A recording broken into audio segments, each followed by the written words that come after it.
seconds, something like that.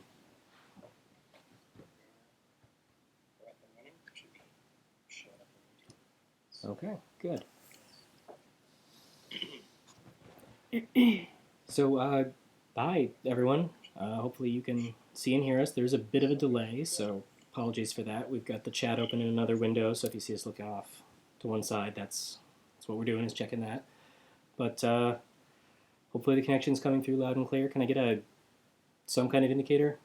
I see a hello from Bobby Lee. Hello. Hello.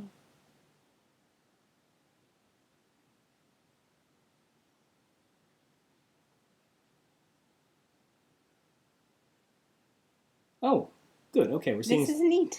All right, so that's about the delay we're working with. If that's what you all are seeing. So okay, we have some questions in advance, and we figure we would start reading through those with our answers. And if more questions come up, go ahead and chat them up into the system, and we'll try to answer them 6 to 7 seconds after they go through. So, starting with the question, can you give an overview of how coding affects technical services in libraries? So, a lot of the daily functions in technical services aren't going to require special knowledge of coding. You're not necessarily going to have to write software to do most technical services work, but there are some places where it can be really beneficial. So, for example, doing metadata manipulation, if you've got a bunch of MARC records or eJournals holdings lists or special collections that you need to add a field to, so if you're putting in a MARC 856U or something like that in bulk, having a script to do that can be really helpful versus just doing it by hand 1,000 records over. Similarly, batch loading of data. So if you have a bunch of data in one tool like your ILS and you need to get it into another tool like your discovery layer, if there isn't already a pathway for that, being able to build a pathway with a script could be really handy. And typically when we'll say we'll put that on schedule, we'll put it on cron, C-R-O-N. It's a Unix tool for scheduling tasks.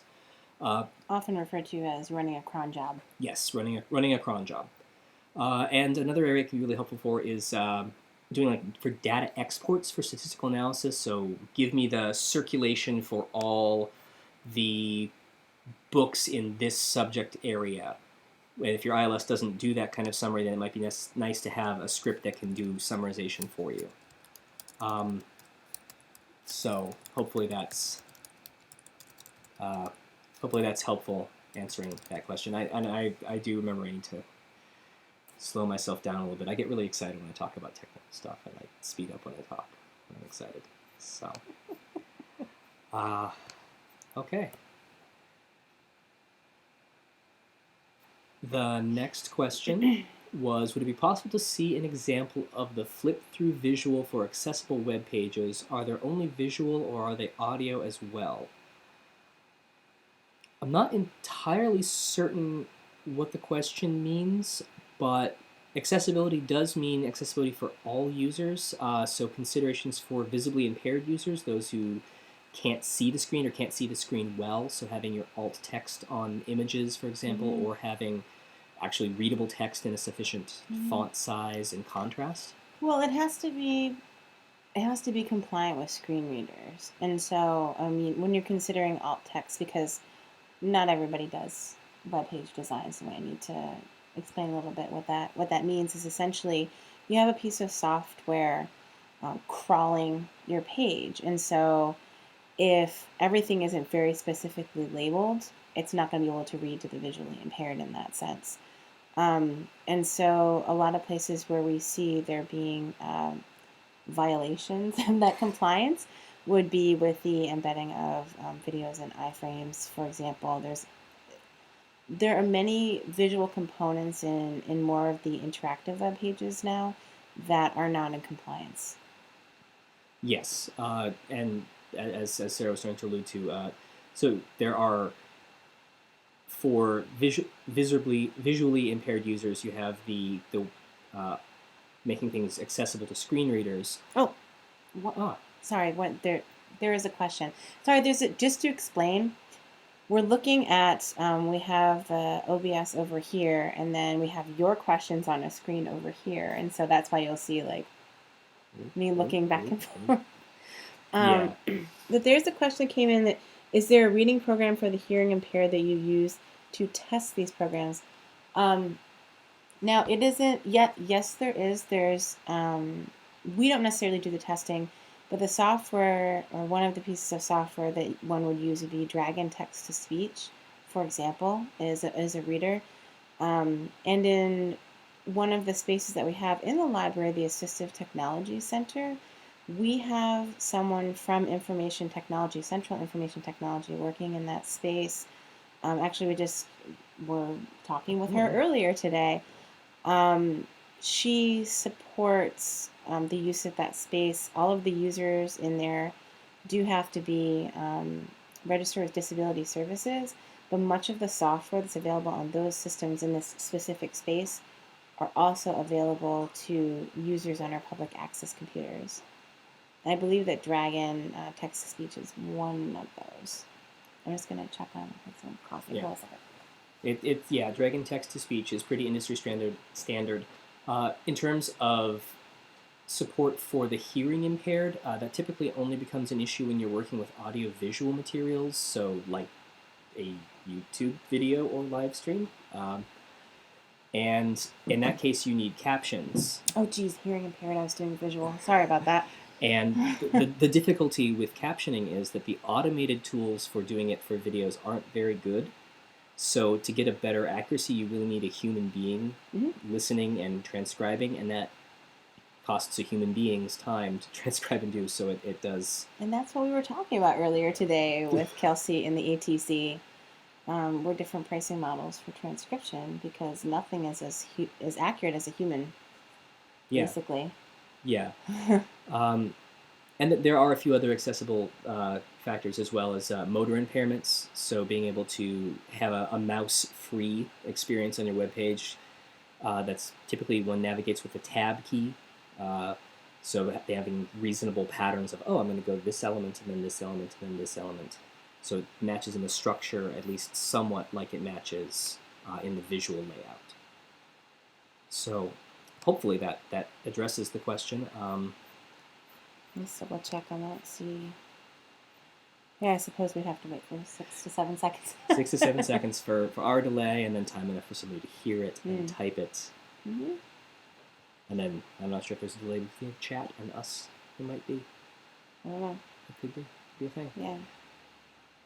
In the meantime, yeah, if at any point you have any questions, just type them in and we'll address them as we move along. It'll be only very slightly asynchronous. Yes, very slightly asynchronous. This is kind of a grand experiment, this whole YouTube streaming thing. It's a fairly new feature that they've offered. So the next question, how common is it for website developers to integrate responsive design from the get-go? In other words, is it only adapted if the client asks for it specifically, or is it becoming more of a universal requirement? So in the business world, mobile support really is a requirement. Businesses tend to think of mobile as essential because it has been such a growing market, and it allows them to bring their content to users on the go, which is really good if you're trying to sell something. So this could take the form of responsive design for their website. It could also mean a separate mobile site. Again, not recommended, but they might do it that way. Or it could really mean a mobile app. And with business purposes, if you're doing more interactions that way, an app can really be the way to go. We'll get a little bit more into, there's a question further on about some of the advantages of apps versus web design, and we'll talk about that a little bit more later. But so in the business world, we may see it that way. However, in library industry, we're still playing a lot of catch-up on things, and so mobile might not be considered a priority investment at your institution. It really depends on the current state of all the other technology. It may be like, yes, we need to get into this right way, or gosh, it's really more important that we get our ILS into our discovery layer in just the right way, or we have a fully integrated course reserve. So there could be all kinds of different priorities. But one advantage is if you use a responsive design framework, like Twitter's Bootstrap or Zerb's Foundation, during your next website redesign, because you're going to have to do one of those every 4 to 8 years anyway. If you use one of those, you sort of kill two birds with one stone by enabling mobile support, even if you don't fully test on it and really spend time with it. You have those capabilities, and you can sort of add them in later as resources become available. I guess that's my recommendation as far as that goes. Developers and like web design houses will do what they do, and they'll have developed their business process for it, and that will be their approach. But I do recommend responsive design going forward as an approach because it does save a lot of time and money. Okay, so it doesn't look like there are any questions so far. So far. So far. So is the next one, the open access question. Okay, so the next question that was posed was, what happens to the authors when materials are made open access? Who pays licensing fees based on copyright laws? That's very interesting.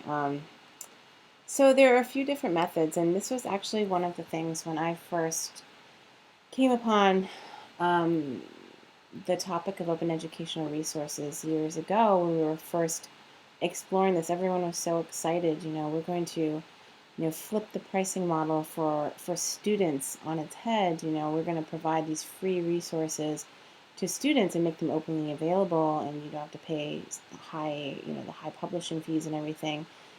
But the money has to come from somewhere, right? If you're not charging for the subscription, if you aren't paying Elsevier, for example. So there are a few different models. I mean, essentially, when you look at the publishing model and what the money is spent on, even going from print to online, you think about all the paper you will be saving and everything, but then the pricing model gets shifted into paying for servers and to educate people on how to manage and maintain and distribute the content. That is still a necessity now. And so there are a few different models that have been proposed by, I want to give you an author name that will be really helpful for you to keep track of here. Swedish. Jan Hyland, and I can forward that. He's a PhD from Stockholm University. Has done a lot of research and work in open educational resources.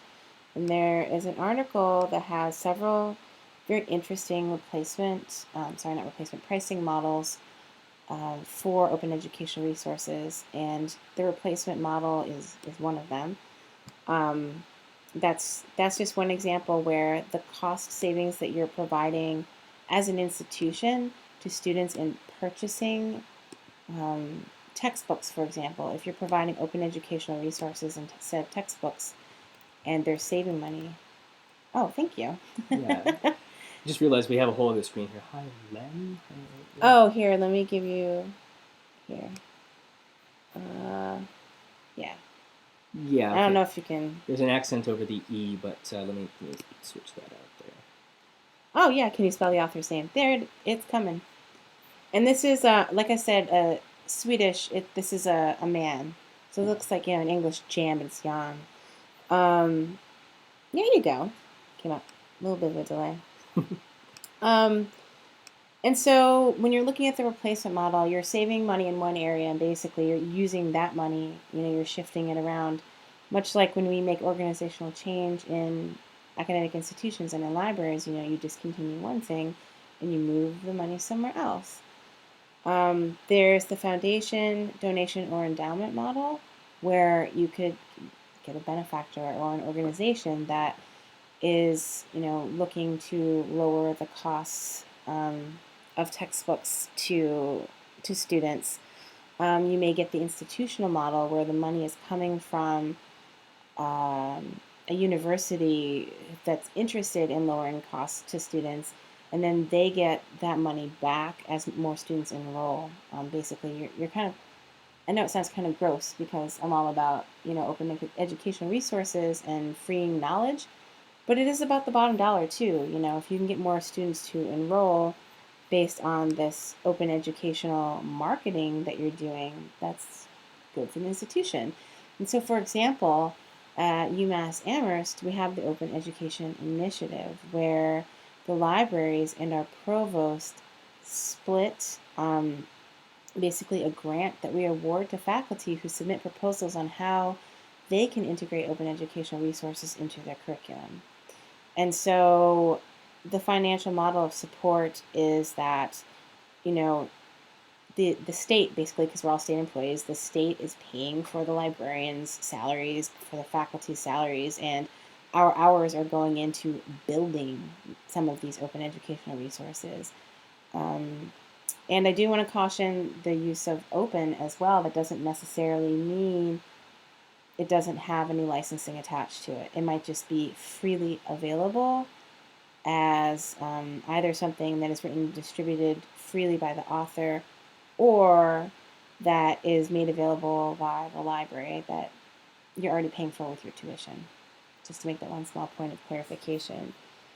There's so much more that you could talk about with OERs that I don't want to go too far down the rabbit hole, because this is just addressing the pricing question. we do have a whole person dedicated to dealing with that at UMass Amherst, and a whole department supporting them. So it can be a very in-depth sort of thing to look at.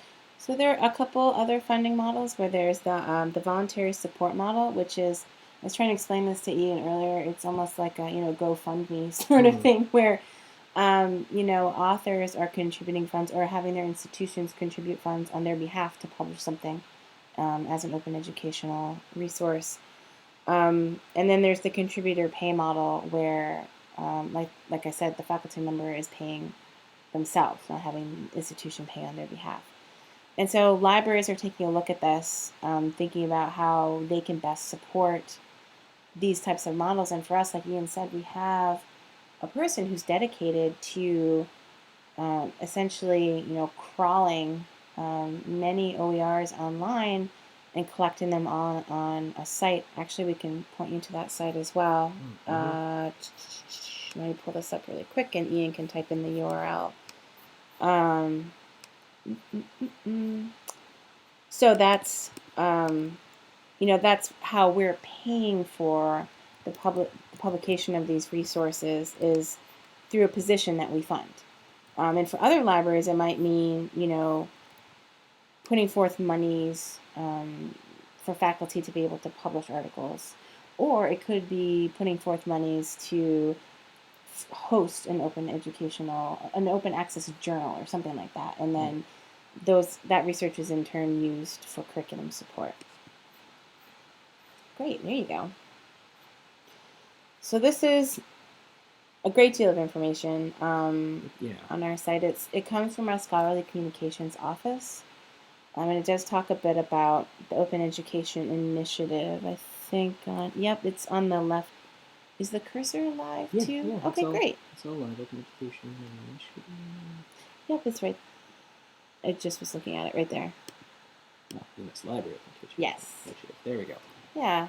So it talks a bit about our initiative and explains, and then, like I said, that's just one of the funding models available.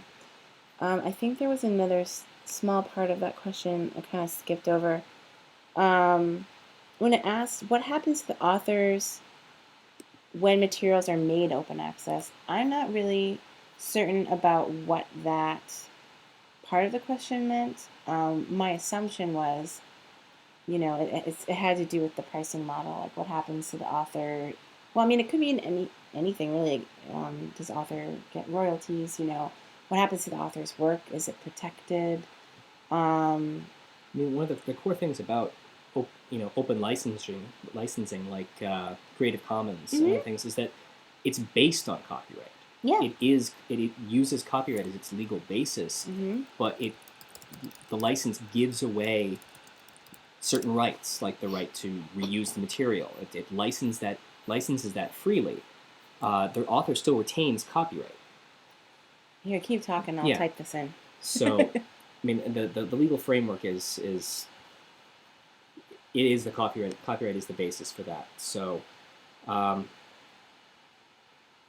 sorry, our monitor is fritzing on us a little bit here, just to be obnoxious. Yeah, so authors retain their rights.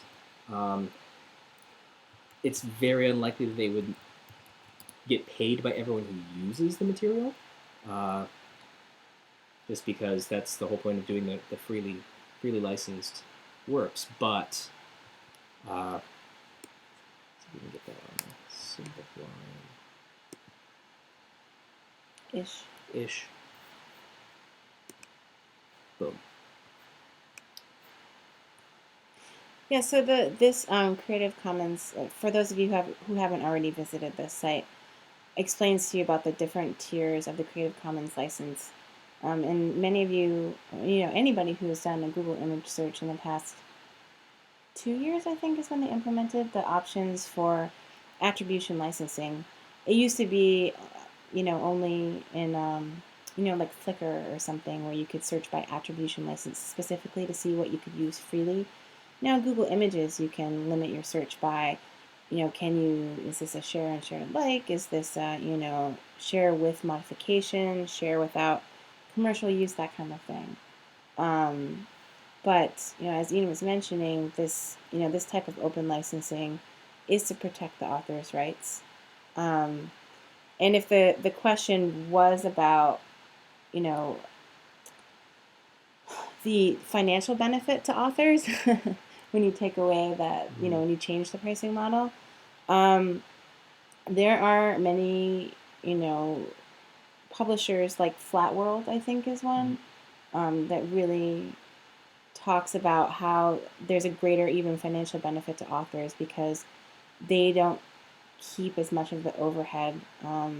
If, for example, like Flat World, what they'll do is they'll work with faculty to develop these open education materials, and then you can send them to printers. And you kind of cut out the middle group in that sense. So there's a lot less overhead that goes into coming up with a print copy for your students. So the author, at the end of the day, is actually getting more money back than if they were to work with a traditional publisher. I hope that answers that question. Whoever posts it, feel free to pose another, at any point. Oh, I'm just noticing that we're frozen? We're frozen on our end. I hope that we're not frozen on everyone else's end. Can I get a sign of life in chat?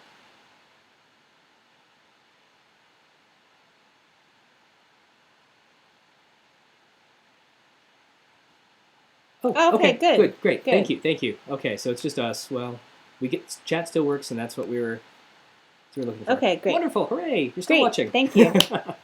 Good. Okay. I like that where it froze, your mouth is just kind of hanging open. Yeah, it's very flattering. Like the thumbnail frame for the third video, I think I'm doing something weird. It's the best I could find. Wow. Yeah. Okay. So, where were we?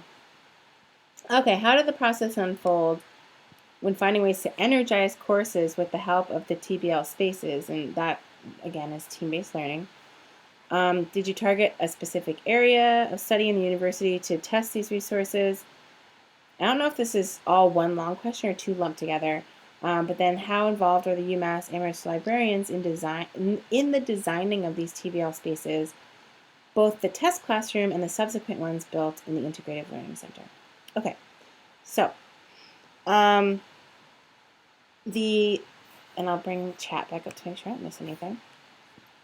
So the team-based learning initiative at UMass was one that was really spearheaded by our previous provost, Jim Staros. And it fundamentally was based on the model of the technology and enhanced active learning classrooms at MIT, and I think there was the Teal classrooms also at Iowa.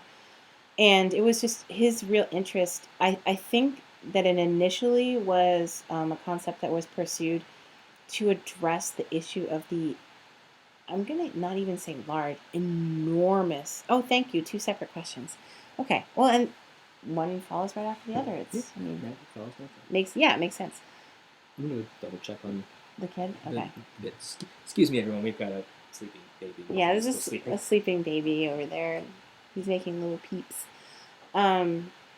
So essentially, it was to deal with. We have these enormous lectures, lecture-based classrooms at UMass Amherst. We have at this point upwards around 23,000 undergraduates. I know that's not the largest population, but when you're dealing with lectures of sometimes 500 plus students, the individual can get kind of lost. That the learning experience can really be fragmented by not having much interaction not only with a faculty member but with your classmates, and with even with having teaching assistants. Like, there's a real struggle. We're getting feedback on our what we call the SRTI, SRTI. And maybe I can get a link to that to UMass, because it's an assessment that's been developed specifically at our institution. It's the end of semester assessment for every course, and a lot of the feedback we get from large lecture courses, particularly our general education courses, are bad. I think this comes through pretty good. Yeah. And so it was really the driving force was really to get students more actively engaged in the curriculum, to give them that small classroom experience in these large lectures. And so in a class of 100, for example, you could have 10 tables with 10 students at each, in teams. And so if you carefully construct the teams and monitor their progress over time, you can give them that small classroom experience. And there's also a ton of research. I could maybe send you a list of links after this or something, on how team-based learning helps, that accountability to your team members really helps you to, show up to class. That's another problem in large lectures, to be honest. But, develop group working skills, to, work on problem solving in a group. The other part of this, too, of team-based learning is when you're really talking about flipping the classroom, like we did here in Evelyn's class, where you send the content ahead of time and you have students digesting the lectures before you get together. You can actually use the class time to have... Oh, sure. Sorry, another question came in, which I'll answer in just a second. Use your class time for having conversations or solving problems. So collecting feedback on TBL at our university, actually, we use something called IRATS. Sorry, I'm just getting over a cold, so you'll hear me coughing and sniffling a bit. I apologize. It's kind of gross. Thing about live video, there's no way to edit. No, I know. I'm like, ooh. And so it's called IRAT. Is this? Yeah, this whole window is. Okay, great. Good to go. Wait, do you mind typing as I talk about this a little bit? Sure. So IRAT. It's basically a team rating system. It's individual readiness assessment test. So that's literally what it means, individual readiness assessment test. And so when you think about pre-tests at the beginning of a course to really assess what's your knowledge of the content, this is more about like what's your your comfort level working in teams, what's your comfort level with the content, anything like that. I mean, it's basically like your standard pre-test plus the layer of the team-based learning on top of it about your comfort level working in groups. And then at the end of, okay, so that's individual. And then there's the TRAT, which is the team readiness assessment test.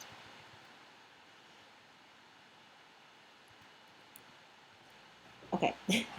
So it's your individual comfort level, and then the team. Stop it. And then your readiness on working with teams.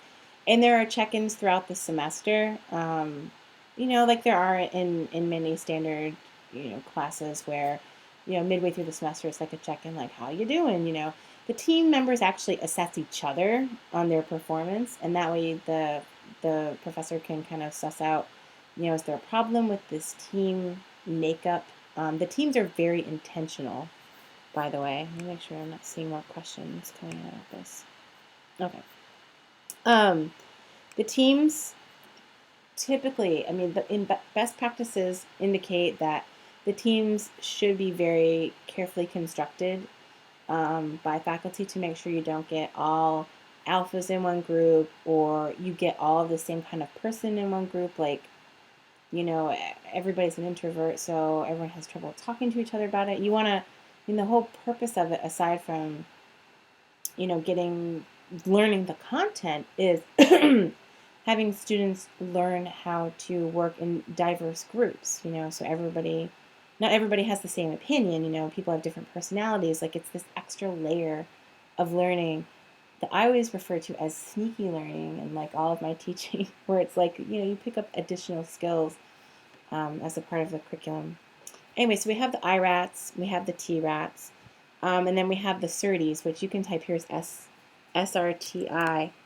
And I'm going to see if there's a URL we can direct them to on that. And like I said, and SRTI stands for Student Response to Instruction.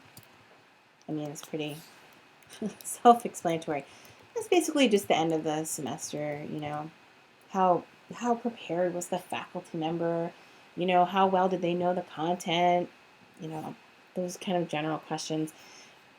The construction of the SRTI currently is under question because it has been proposed by some female faculty members and some faculty members of color that it's bias in the way that it's been constructed, and that is a huge problem, because the use of these SRTIs sometimes comes up in tenure track making decisions, and so this is a big deal, and this is something that our Office of Assessment, it's the OAPA.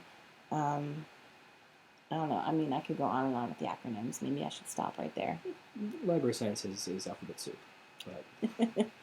Well, we're a very large institution. And we're pretty well orchestrated in that, when you ask about assessment, like we do have methods to do that, and we have a specific office that handles it. We do have specific people who handle it.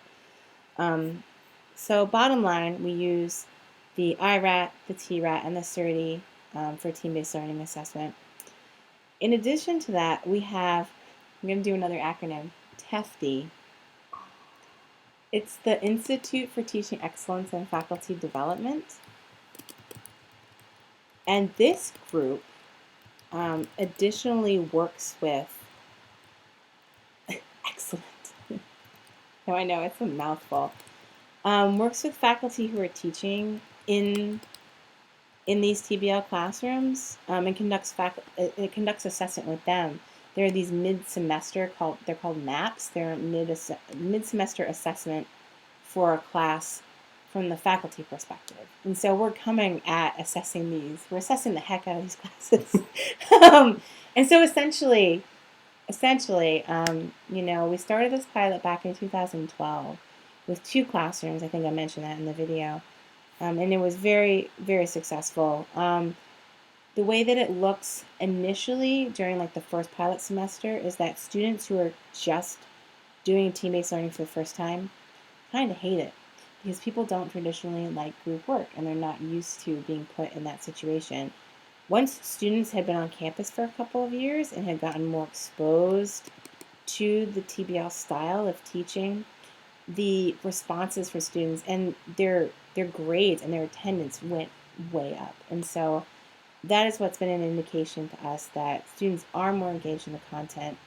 I've sat in on a few classes myself, like in physics, English, and just seeing how engaged the students are in solving real life problems during the classes instead of listening to a talking head like right now. No, I know. Special circumstance. There's technology.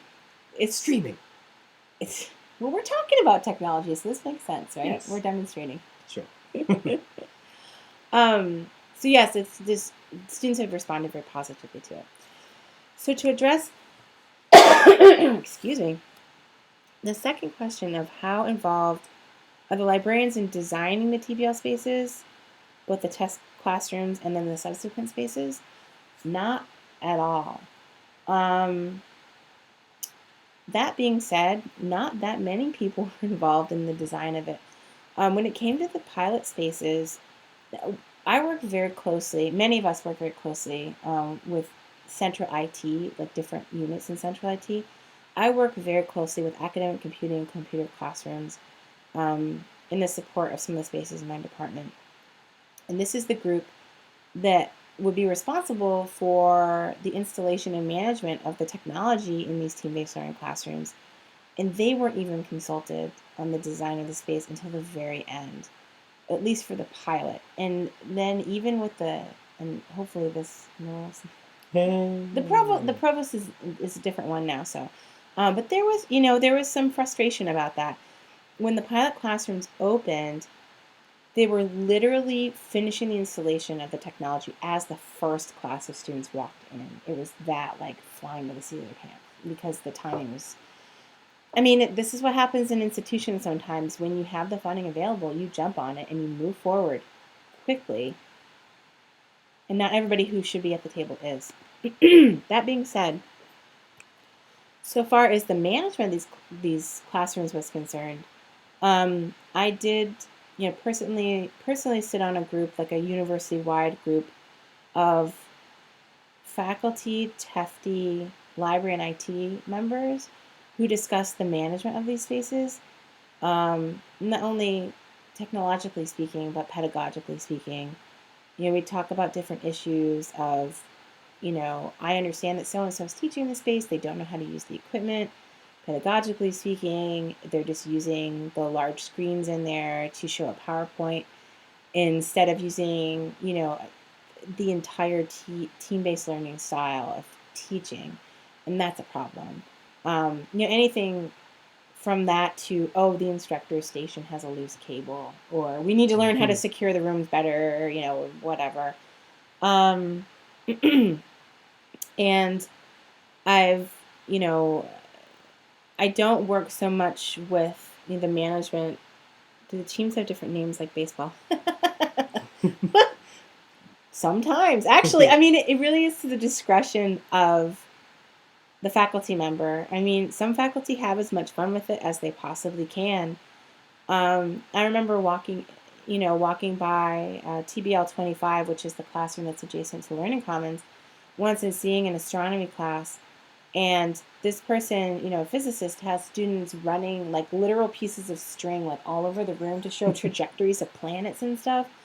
I remember a physics course that I observed, the professor started out by showing this on all the screens around the room, this snake just slithering. And then the problem that they had to address in teams was, you have to figure out the drag of the scales and like the trajectory of the snake's movement and stuff like that. It was like you can have a lot of fun with it. The teams also, I've seen them be used in debate format in history classes. And in that case, they do have names. I don't know what the names are, but I know that they do. Students have actually dressed up in costumes before. But yeah, you can have. I mean, you can have as much fun with it as any fun instructor could have with their content. You know what I mean? And you usually get the instructors who are willing to try more. They're being more flexible and creative anyway. So I think these classes seem more fun. I know that wasn't the question, but kind of led into that. I've been trying to get a TBL style class built in the library, and if we are able to get the funding for that, we absolutely would be very heavily involved in its construction. And that would be one that's based on, I think I included that in one of the images I was showing in the recorded lecture. It would be like the disco at Stonehill College. It's disco because of discovery, not because it's like, though there is a disco ball in it, I will admit. It's kitschy. Students like it. Sounds like fun. I think that I got that question. Let me make sure there aren't any subsequent. Okay. All right, so next one is me too. So bibliographic instruction. So when I was in back in the day when I was in grad school, feels like so long ago, we were really on the cusp of a transition in the type of instruction that librarians were providing. I was one of the first students at the University of Rhode Island to go through the process of getting the Information Literacy Instruction Certificate. And a part of being in the ILIC program was that, you're partnering with faculty members. For us, it was English. English and librarians kind of go hand in glove, kind of like librarians and historians. We both have a background in science. Sorry. Anyway, so it's really, it was about learning backwards teaching, establishing your goals, doing curriculum development, developing rubrics to grade student work and to really, become an instructor. At that point, and this was back in 2005, I was told that bibliographic instruction is a term, or BI, you might hear people refer to it as BI, is a term that refers to just the very, I don't want to say rudimentary, I don't want to have a negative connotation, but it's just like the most baseline type of instruction you could possibly provide, where it's like, this is how you use the catalog, that kind of point and click. Sorry if that seems aggressive, because I'm like pointing at the camera. But bibliographic instruction, oh. Great. Okay. Gotta love the out of sync audio video. Okay, I'll talk a little slower. Or pause. Yeah, it's kind of like when we're using our Bluetooth speaker to watch a movie and the audio is way out of sync. It's crazy. Especially with those fast-paced kung fu movies. Yes. Yes, you hear all the punches and you're not sure if there was the previous punches or the ones that are about to happen. It's just very confusing. It's terrifying.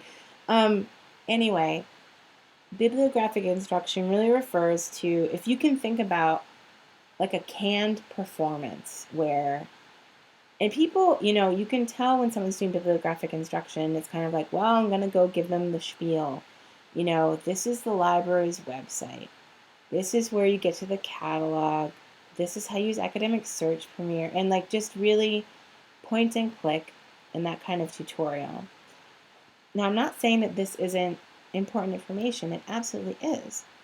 But as we were able to, use more technology to deliver this type of content, where we have online tutorials about this is how you use WorldCat. This is how you use a specific database.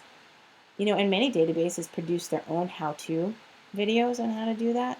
It gave us the opportunity as librarians to engage in the content more fully, become embedded in courses, and to really teach. To get more engaged with the students, to be with them for the entire semester instead of just dropping in that one time and showing them something before they would ever need to use it and then having them forget it.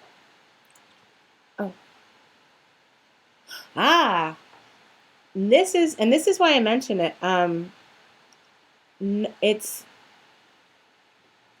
gets conflated sometimes, and this may differ with personal opinion.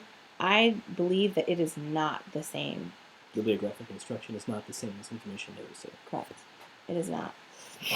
I feel like bibliographic instruction was the beginning, and that we've kind of progressed beyond that now.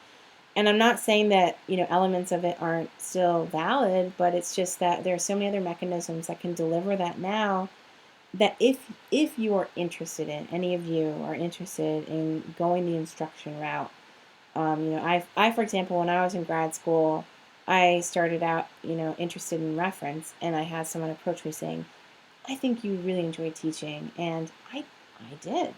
If you are interested in teaching and instruction, that's going to be, the information literacy route. And when you're looking at different positions that are out there, it's, information literacy specialist, as information literacy coordinator. There are a lot of places seeking someone to coordinate information literacy programs and initiatives. And for the most, up-to-date information on information literacy as we look at it as a profession, you should really look to the ACRL frameworks. The Association of College and Research Libraries, in the past couple of years, has completely redone the information literacy standards, for those of you who aren't already aware. But if you look to these frameworks, it's really about it. They speak in a very articulate way as to how we attempt to teach teach students, and by that I mean everybody, our patrons, about how to really engage with the content and become savvy researchers, and how to transition them from information consumers to producers, and to understand, the publication system as an entire entity, instead of just saying, here are the articles I found for you. It's transitioning from a service to more of a learning profession in that sense. I hope that answered your question. That particular comment, that was that came across as kind of blunt. This was a part of a conversation that Ian and I were having, and I'll be completely honest.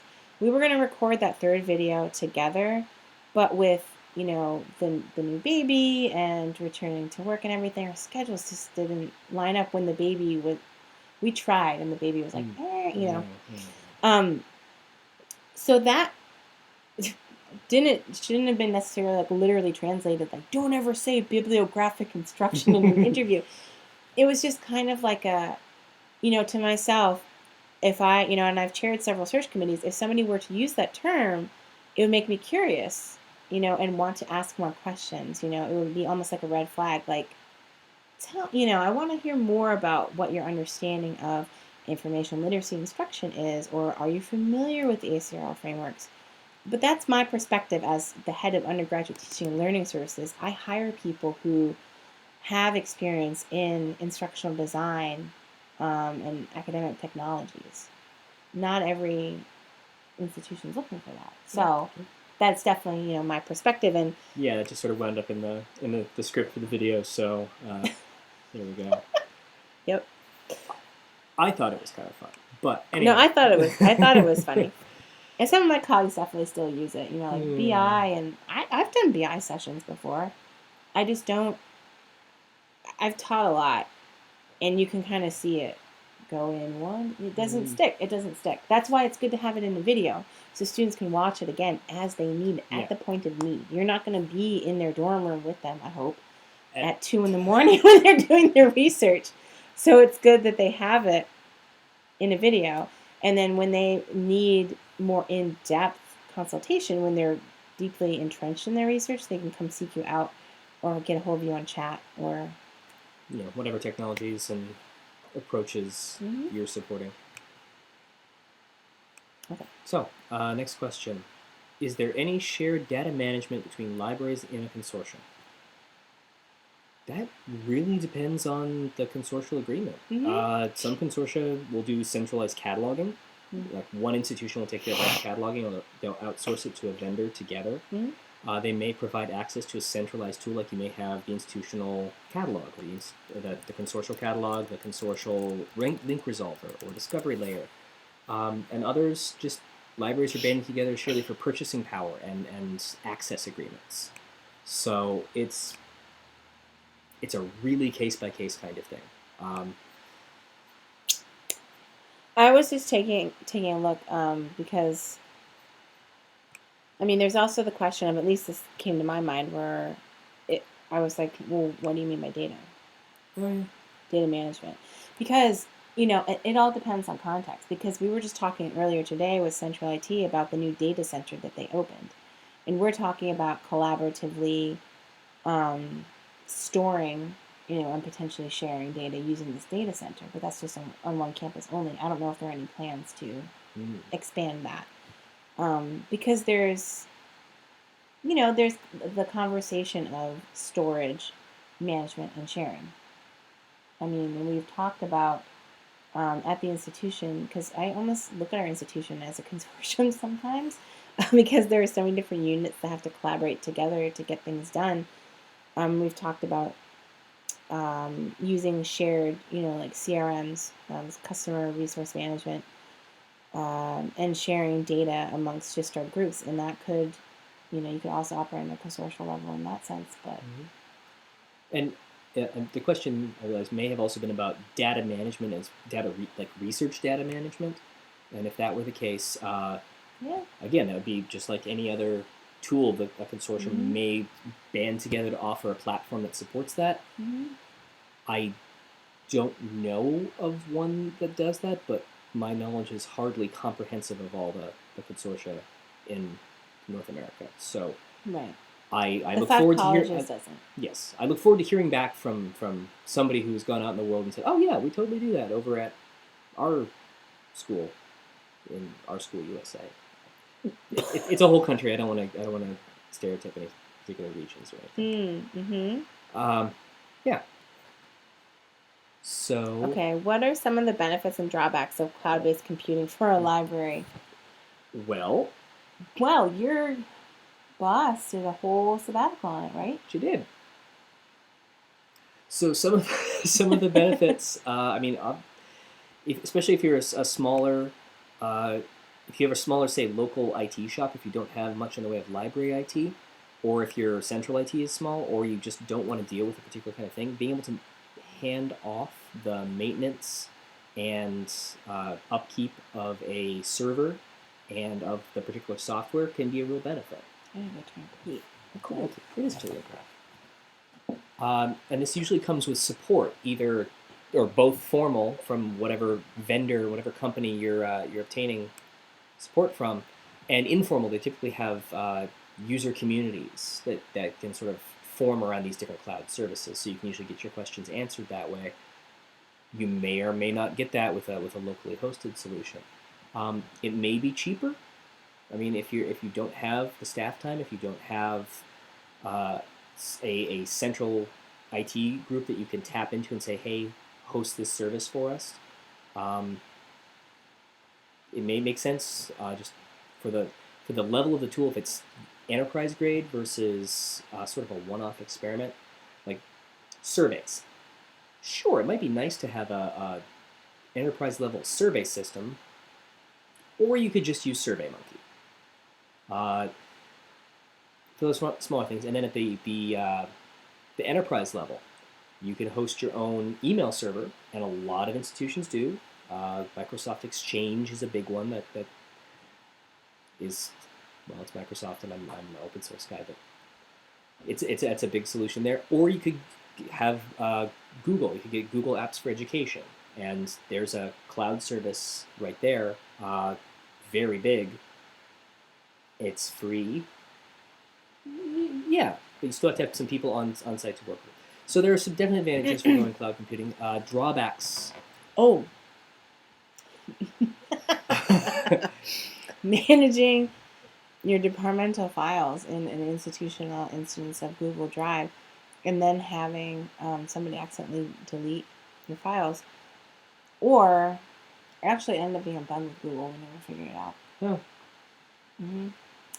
So making sure you have yeah. local backups of things, like the really important stuff, because once it's gone from the cloud, yeah, since it's you don't have it. It's someone on else's site. thing. You're putting a lot of trust in this external entity. So you're trusting that they have good security, that whatever data you put up there isn't going to get hacked and stolen, or they're not going to get taken down in a massive denial of service attack because they angered Anonymous. You're also trusting that the terms of service that you've signed with them, the contractual agreement that you have, either for money or not, it respects privacy. That some vendors may want to take the data that you put into it and harvest it for advertising, or other ethical issues that you may not feel super comfortable with. So you're putting a lot of trust in this external vendor, and you really need to be confident in that trust. Also, since you are outsourcing this, your options for integration with other tools may be more limited. It really depends on what the vendor chooses to offer. Some cloud services have a full, rich, robust application programming interface, API. You can do pretty much anything under the sun with. Others, you can plug it into this or that. So that's it's getting late. I'm getting punchy. So yes, that's some of the advantages and disadvantages of cloud services. The next question is, could you explain further what the web systems for an academic library consists of? Is this limited to the front end public websites? Could you show us visual examples? Yes.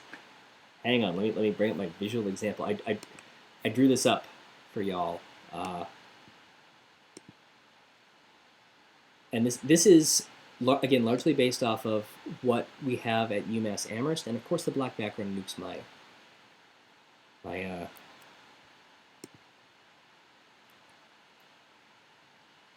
drawing there, so we're going to just stretch it out this way, keep it as gray background. So, central, you tend to have a website. Generally, this is going to be in a content management system, like Drupal, or WordPress, or Joomla. We use Silverstripe at UMass Amherst libraries. And this is going to have a lot of different connections to things. So you're going to connect off to your discovery layer. Usually you're going to have the search box there. And your discovery layer is going to go off and connect to your catalog, to your link resolver, which then takes you onto your databases. If you have special collections, it'll plug into that. Same with your institutional repository. If you're part of a consortial catalog, it may plug in there. So there's all sort of your searching and finding things. You're also going to have on your website probably interlibrary loan of some kind. You'll probably link off to that as some whole other external thing. You may have chat help, which could be as simple as a plugin, or it could be a whole knowledge-based system. You may have room reservations, and there may be a whole host of other sort of specific web tools for doing things like surveys or, other specialty kinds of things, booking people's time for appointments. A lot of libraries, I'm actually putting the product name They here. want the image. Can you send it? Sure. I'll pass it. I'm happy to send the image along. It's a PNG. Feel free to. If I create this channel, is that gonna mess anything up? I have no idea. It shouldn't. It's just in. Okay. Yeah, it's okay. Yeah. So I'm saying LibGuides is a specific product here. You may have LibGuides at your institution. It's a good chance. It's pretty ubiquitous. Or it may just be subject and course guides as a thing. Similarly, your digital reserves. Now, that may be something that you do entirely within your catalog. It might be a part of your catalog. It could be its own system. At UMass Amherst, we use Aries as the product, so it's its own separate thing. Both of those. ARES. Yeah, like the god. I thought so. Both of those can, or at least should, plug into the campus LMS. If you're going to have course reserves, you're going to have course guides that should be with the courses.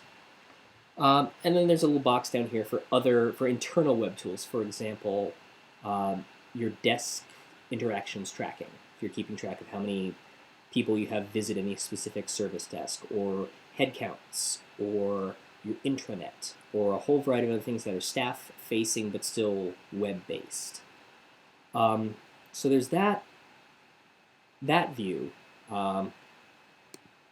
Really, it kind of looks more like this a lot of the time. Sorry. It's seldom are the links and connections ever so elegant. People tend to turn library websites into a giant link farm. You just connect to every possible thing. You've got to have a link from the homepage. So your mileage may vary, and you may have other tools that fit into this. You may also have parts of these that just don't fit, but this is kind of a general overview of some of the major systems you'll find at a lot of different kinds of institutions. I hope that answers the question well, and I'll send along both versions of the document there. Yeah. Okay, I don't think. No more questions about that. Great. Next up we have. Could you? In what ways? Sorry. Can the discoveries about emerging technologies in academic libraries be applied to or help public libraries? Well, we're both. Yes. So it's a good good example. I mean, as a land grant institution, we're technically also a public library. We're open to members of the Commonwealth. And I don't know, I mean, I can address it from my perspective and you can address it from your perspective, if that makes sense. Yeah. So the discovery of emerging technologies from my perspective, I feel like, we're a tier 1 research institution. Our faculty and our students are doing some amazing things, making some amazing discoveries. Not only in the research that they conduct, but in the prototyping that they do, sometimes in their lab spaces, sometimes in the library, like in our 3D printing shop and whatnot. For example, currently, one of my staff is working with a fellow who's doing research in neurobiology, and he's using the new MRI machine we have on campus, which is, hilariously enough, a giant magnet. Shares a wall with our new data center. Whoops. So they had to reinforce that wall. So this particular student researcher is, he's doing a study right now where he's doing an MRI scan of the brain and taking that three-dimensional rendering and using our 3D printers to print out a model of the brain so students can see it and hold it and actually take a look at the different hemispheres, different lobes and whatnot. And that's amazing to me. It's amazing to me that, I can participate in the study and get a scan of my brain and print it out. And that's all well and good, but we are students of and working at the university.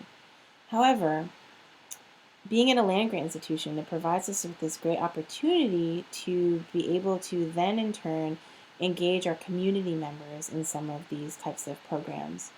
For example, I can give examples of projects that are already ongoing, and then an example of a project that's like one of my pet projects, like Pie in the Sky ideas.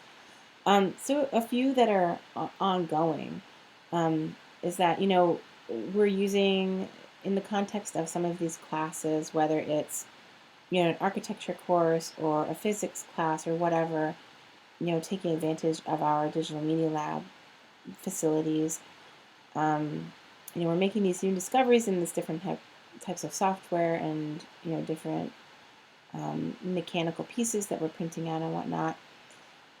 Our group in the library is then in turn working with local clubs. Like, I know we've had like the 4-H club come in with some 11 to 13-year-olds that are trying out this prototyping for themselves. We've been collaborating with the Jones Library and some of their their maker Saturdays. It should be Maker Monday, I know, but to help. Huh? It should. It should. The Jones Library is the public library in Amherst. Right, sorry. It's a public library in Amherst. And we've had, the libraries and IT have collaborated with this group called Girls Inc. that gives adolescent girls opportunities in exploration of STEM, which is a science, technology, engineering, math, the sciences. And so it's really about the opportunity that we have as an academic institution, having access to all these amazing resources.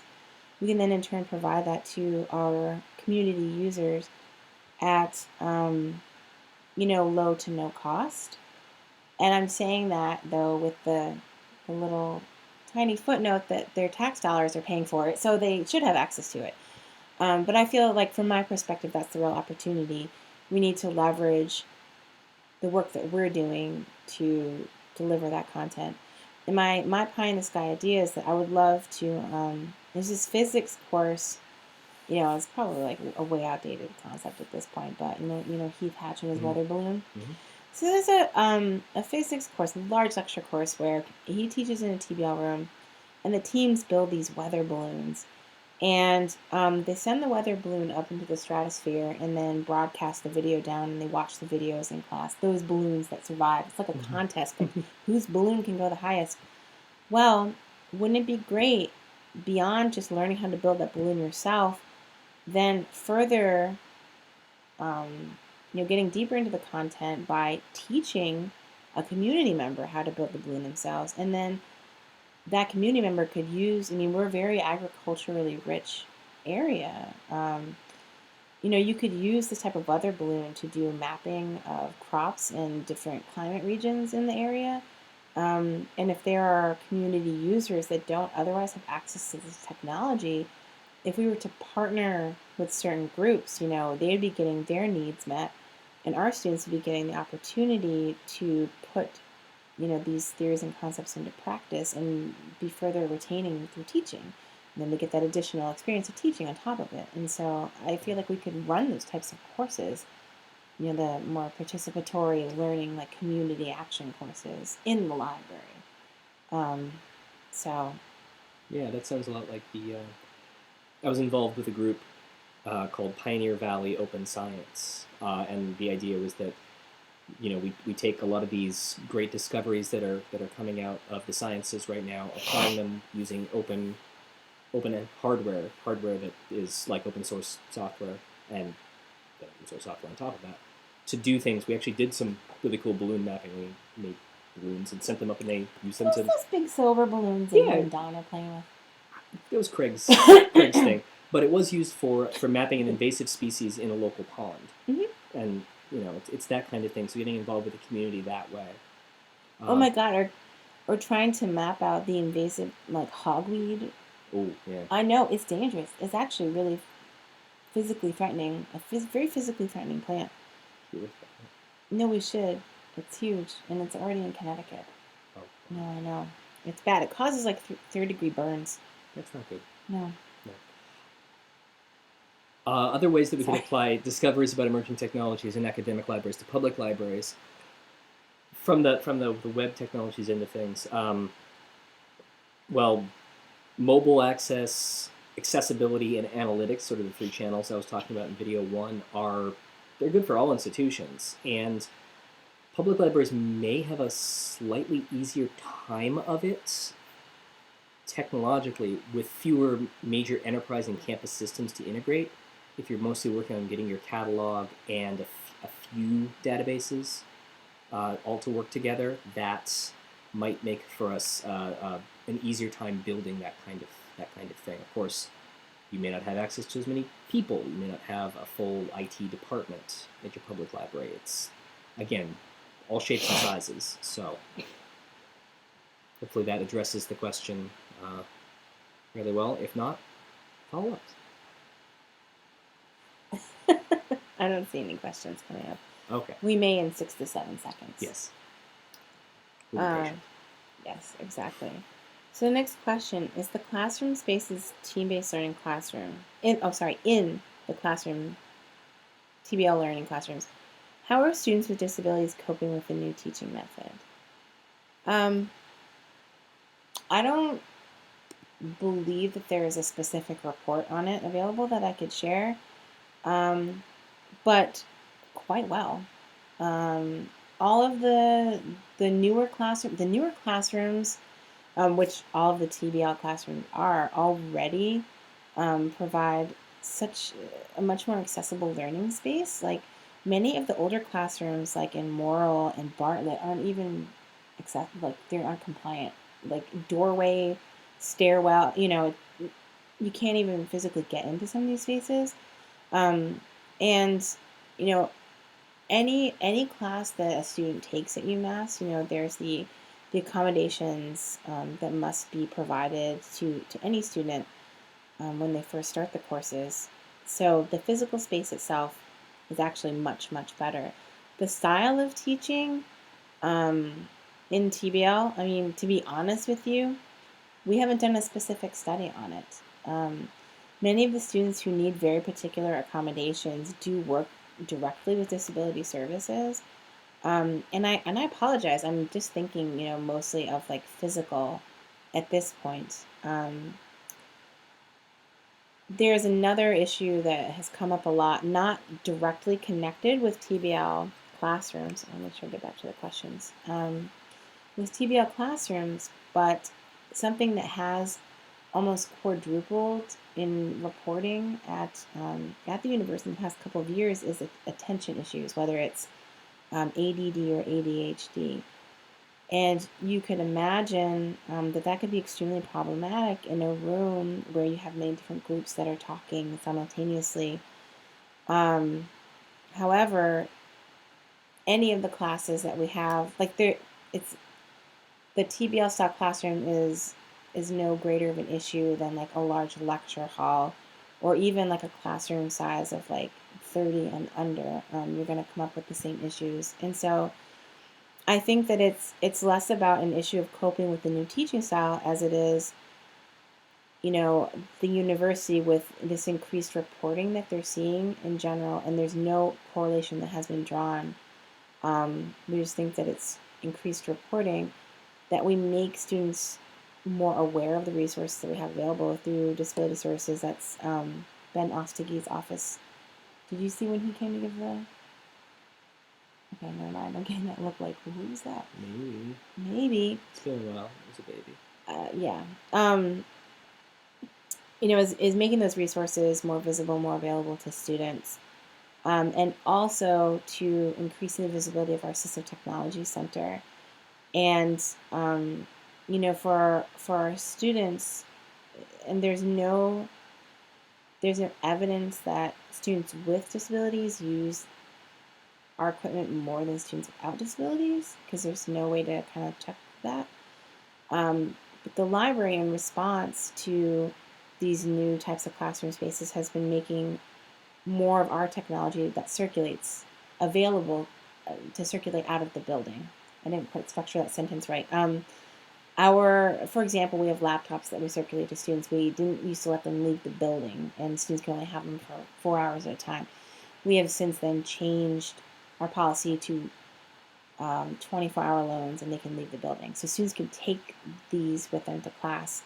I've been talking with our previous ATC, Assistive Technology Center director, about circulating smart pens from the library circ desk, but really looking into providing more of these technologies that can help students who have, whether it's specifically like physical or learning related disabilities, to help them in their classroom setting. And just to clarify with smart pens, I don't know if folks are familiar with what those are. They're really cool. It's a recording device. It's actually kind of like a 1950s style like spy pen. No, I mean really, like you can. I don't know if you ever saw Ibrahima do a demonstration of it. It's the previous fellow in the ATC. You basically, you can record it. You can record any lecture that you're in. You can sync it up with notes that you're taking, so that when you have the pen read the notes later on, it also plays the recording of the lecture as it's happening. So it can really help to kind of gel your thought process if you're having trouble focusing in the class, or why did I take these notes? They're totally disconnected from the lecture. Like it can help to make some of those connections for you to help you in your studying process. I hope that I answered that question. I mean, it's not a very good answer. Like I said, we haven't done specific studies related to that. I think it's because it's still relatively so new. But I know that in recent years we have done nothing but increase our response to making all of our resources more accessible, our spaces. We have a consortium-wide accessibility group that I think is actually spearheaded by the previous director of the Assistive Technology Center at UMass. Ian has been in conversations with that group about, accessible web design. We discuss with different members on campus about how to, make their resources more accessible based on information we get from like the National Foundation for the Blind. or anything that we kind of like get done the library pipeline, like from HathiTrust and whatnot. We share that with our colleagues in IT. A lot of information sharing back and forth to ensure that people get what they need, regardless of any perceived limitation. I don't know if you had anything or not. I mean, I know that was like classroom, but I think it's really about, how the university responds in general to our students. Oh, why is it so important to make the Learning Commons area so aesthetically pleasing? What is wrong with the current school library setup? I don't know if I'm not sure if that is that if that question is about library school or school library as in school library media, that particular track like in K-12, or if we're talking about libraries and schools in general, including higher ed. But I guess the first question is pretty clear. Why is it so important to make the Learning Commons area so aesthetically pleasing? So, I meant to pull out this book. If I can't find it in like 2 seconds. The bookcases behind us actually go all the way up to the ceiling and much wider than the screen. We had them installed. Okay. We love that. There it is. Here we go. This is one of my favorite books. It's called Educating by Design by Strange and Banning. You might want to write it down. Educating by Design. Sure. It's a Jossie Bass. And so this was published, ages ago, back in 2001. I remember back when I thought the, Y2K was still cool, right? Strange and Banning. Strange and Banning. So this is, they talk a lot about campus environments and creating environments that foster educational success for our students.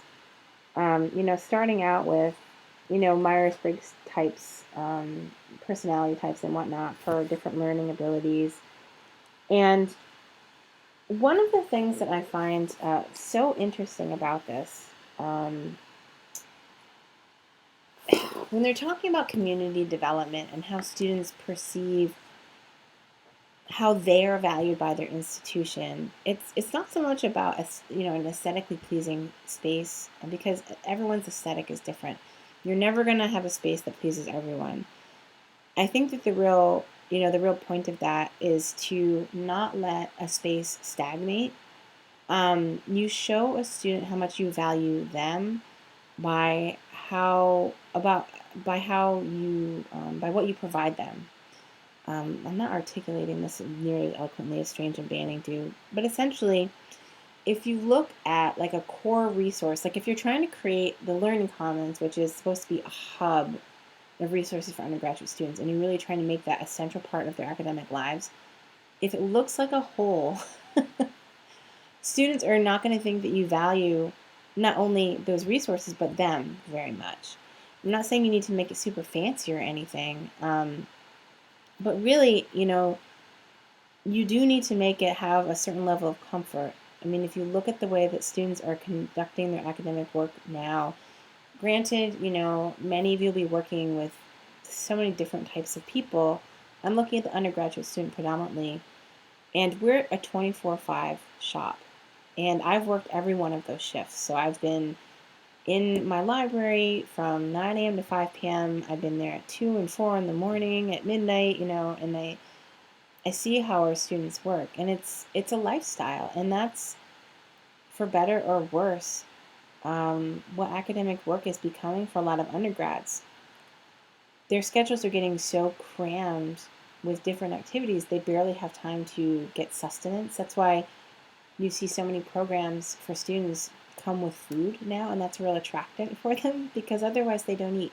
They're running between classes, their part-time job, if they're doing athletics, there's student governance, there are different student organizations, there's socializing, there's all of that. And so when looking at a hub, in order to attract students to something that's really going to support their academic work, that's what we think is really important. You have to make it appealing to them and have it fulfill many different aspects of their life beyond just that academic work. what we refer to as the more holistic student experience. I hope that makes sense.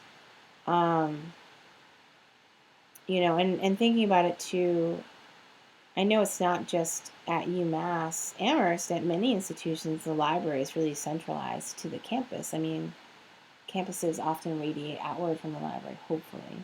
Hopefully. And it really is. I know that in many campus tours, a library is always a stop. And so you have to think about what students are seeing, even when they're still just perspectives. And the Learning Commons is really becoming like a highlight of many of the libraries that are making that decision to move in that direction. Let me see. So that's one of the reasons. There are many. Let's see. What was the other part of that? What is wrong with the current school library setup? Was there a specific comment about school libraries? No, I think that unless we get some clarification on that question, Okay. I'm not sure how I would answer it. Okay. So yeah, if the person who asked that wanted to provide any clarification with what is wrong with I'll just put that right there.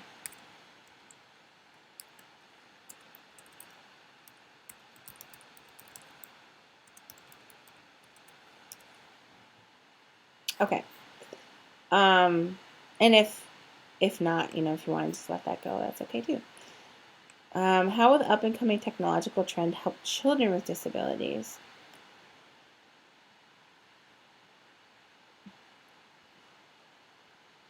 Well, I think the application of accessibility and other assistive technologies in general, be it at academic level or at the public level, or I suppose even at the K-12 level, is going to be helpful regardless. Specific applications for children,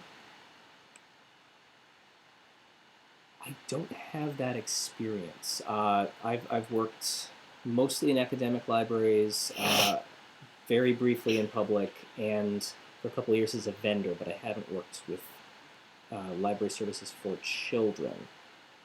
Neither have I. I mean, to be honest, my greatest level of experience is working with faculty who are in our College of Education, in like K-12 education. And there's, any of the assistive technologies that are used by our traditional students, 18 plus, could potentially be used by children, if they are accessible to them in their school libraries or in a public library. And by that, like JAWS or Dragon Text to Speech or any of the assistive equipment that is made available. iPads and iOS devices, things from Apple, tend to be pretty good for accessibility right now. I'm hearing from folks from National Federation for the Blind. Okay, good, because that was the big concern. NFB. Yeah, they have said that actually the Apple operating system these days does pretty darn well for a lot of things. And as you see, so if you see iPad initiatives, say in K-12 environments, that could have a strong impact right there, especially as more apps are designed, educational apps are set up. But yeah, I can't speak much more to that.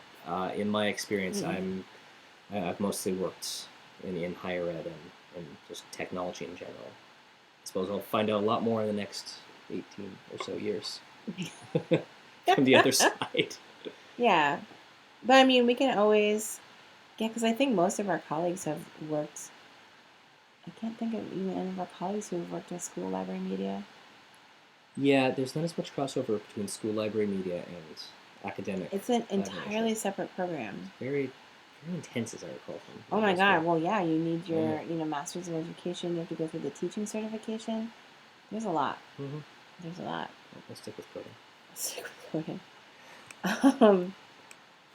Okay, let's see here. What effect does cultural diversity have on team-based learning in academic libraries?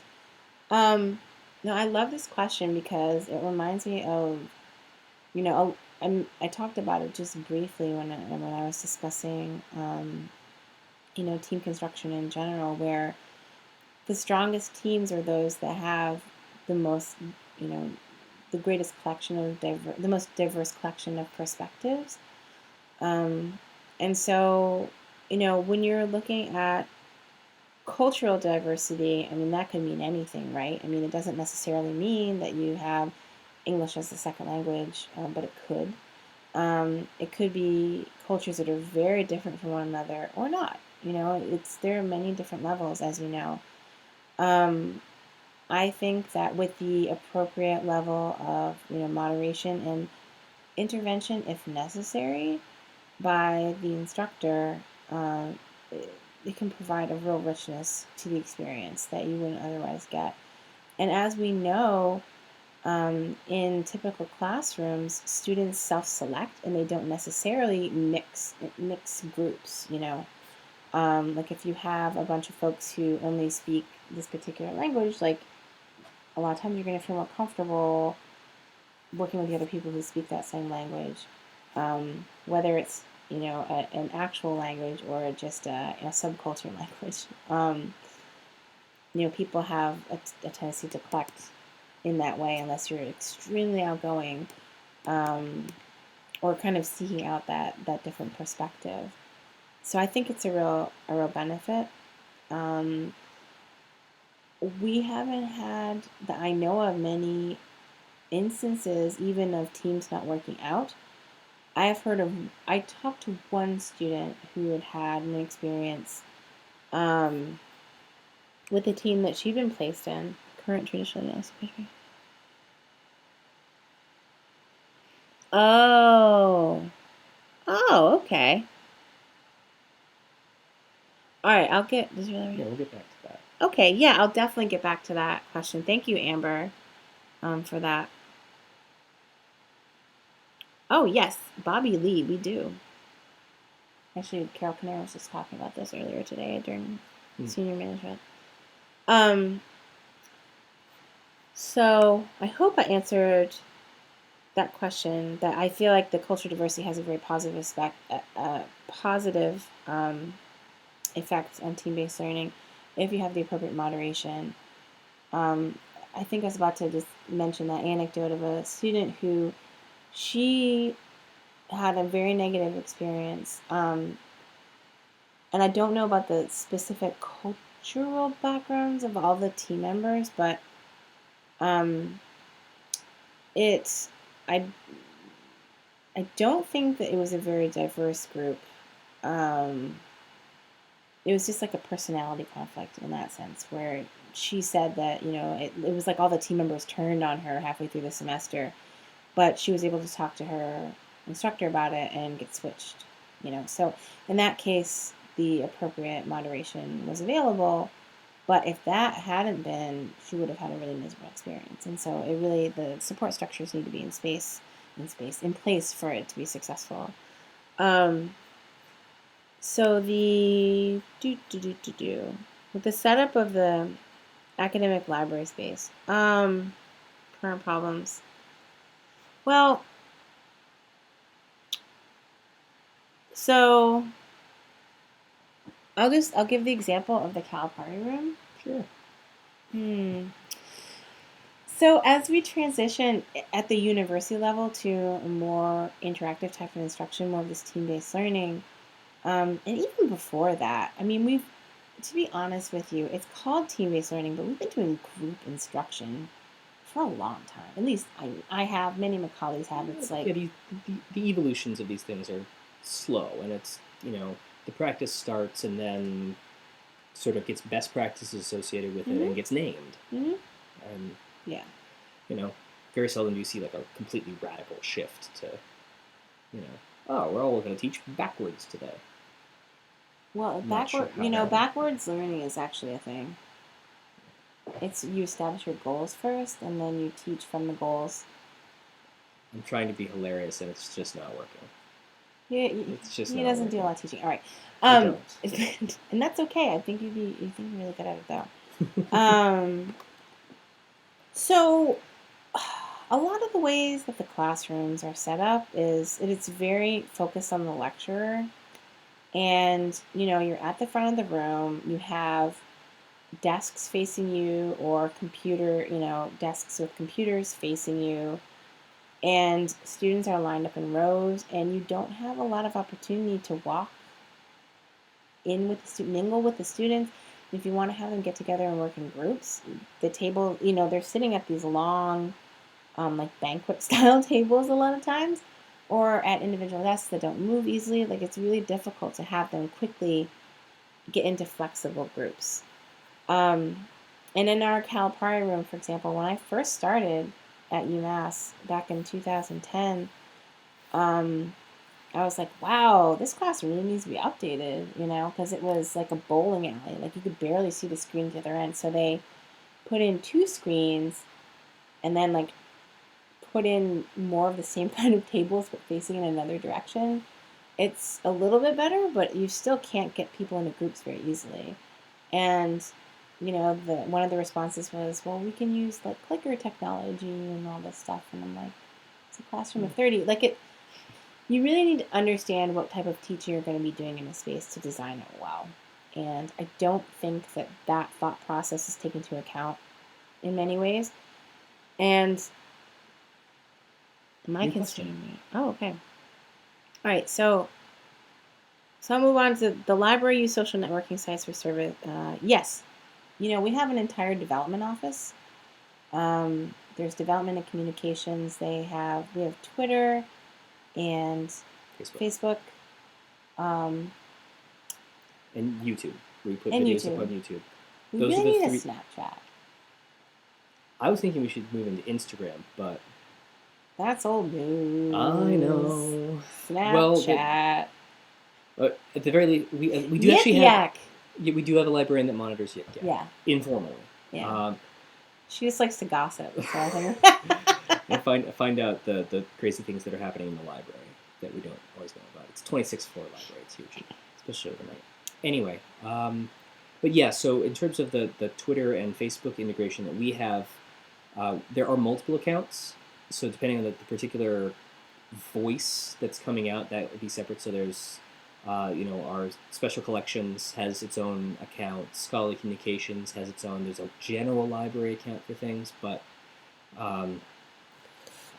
yeah. So it's having the sort of the focus on the audience is a concern if you're setting something up like that. And one thing you may want to consider if you're looking for chat for Twitter for reference, having an underlying question and answer service that can support taking in questions from services like Twitter. We happen to use a product called LibAnswers from SpringShare, same folks that do LibGuides, and in theory that can bring in questions from Twitter. We don't. It's a fairly good product. It's just hard to set up the way we want it set up. It isn't used the way that we were hoping it would be. We're not using it to its fullest, and it's not configured the way that we want to do our setup. But in theory, it can plug into Twitter. So in theory, we haven't specifically wired the two together yet from our underlying web service. We could. So there you go, tech. So I have a question. Am I considered an embedded librarian? I have been embedded before. It sounds kind of funny. It's like I get under your skin. Ticks. Ew. I'm the tick of the library world. You get the blue suit. Nope. So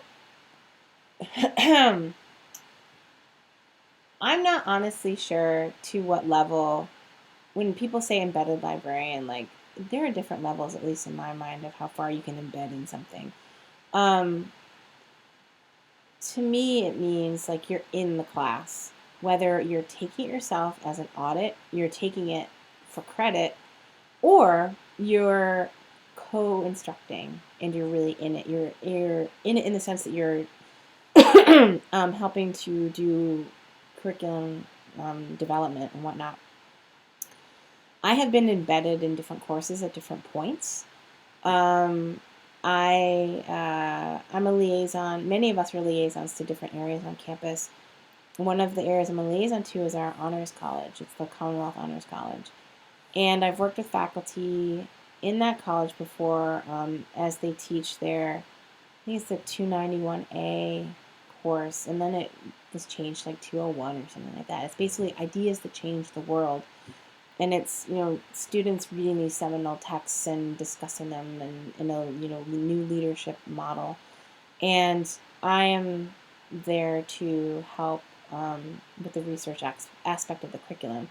And I different faculty have asked me to do different types of things, whether it's helping them to develop assignments, doing instruction sessions for their class, which I hope they're effective, but I feel like the kind of, I'd rather be there for the whole semester. Um, and then the other option being that I could be one of the course designers in Moodle, which I have been assigned as a course designer before, and that's where I consider being embedded, as if I'm really in the course for the whole semester or the whole year if it's a seminar. And Moodle, if you'll recall from video, is it 1 or 3? 3. Is a learning management system. It's a campus-wide delivery mechanism for things. Just in case that was jargon. Yeah. And I don't think anybody is ever referred to as an embedded librarian, just kind of like as their title or way of being, but I think many of us have been embedded at different points. I frequently have the experience of an embedded librarian in my doctoral program, because I'm taking these classes alongside other graduate students, and I frequently, because I'm a librarian, can't help but interject and say, like, well, you can find that over, or I tell them, well, there are these resources. Like, I remember I was in my I'm taking statistics, computational statistics this semester. In the very first class, he was talking about, like, if you bring a laptop to class, and I was like, we circulate some from the main library on campus. Like, I'm always, like, trying to, because I'm embedded in the course. But it's because I'm taking it myself as a student. But there are some of us, actually, I think Steve McGinty, who is our liaison to the College of Education, he embeds himself he audits classes sometimes. And I mean, it's a big commitment to be truly embedded. And I think UMass Lowell has an embedded librarian program. It is to have that kind of program at our library. We do not currently have the staff. So, question in chat. Going back to the topic of TBL, is it possible to share the URLs for the different feedback assessments? Let me look. Sorry, we'll look that up. Let me librarian it for you. In the meantime, I'm gonna jump ahead to a tech question because. And I'm actually gonna blow my nose away from the microphone. Okay. So push notifications, camera, accelerometer, and Bluetooth were all mentioned as advantages for designing mobile apps. What is an accelerometer, and how do the items in the list function as advantages? Okay, so first off, an accelerometer measures acceleration, which, okay, great, what does that mean? It allows you to measure tilt, and because gravity is always in effect in causing acceleration, so if you hold your mobile device and you move it around, your accelerometer is going to give you information about its current axis. Am I facing it out? Is it flat? Is it up like this? So that can be a really powerful piece of information for certain apps. So that's how your map app, if you're using Google Maps or the equivalent, knows what direction you're facing. It can tell your movement, the GPS, but if you're looking out the window, if you're facing north or south or east or west and all that, that's part of the accelerometer as well. So it gives you this ability to sort of have like gestures that you could do in an app. You could flick or, depending on if you turn it upside down or right side up, change the screen orientation.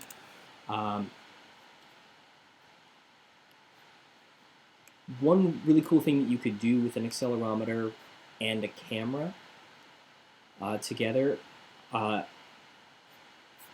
anybody played Pokemon Go? Who's watching? And it was kind of last summer as a thing, but the idea of augmented reality, wherein you You look through the camera in your device to see the world. You overlay something on top of that. In this case, it was little cartoon monsters, but you could say build an application that would allow you to wayfind within your library. So you could hold your device up and sort of look through it and say, oh, there's the book that I'm looking for, and those stacks over there.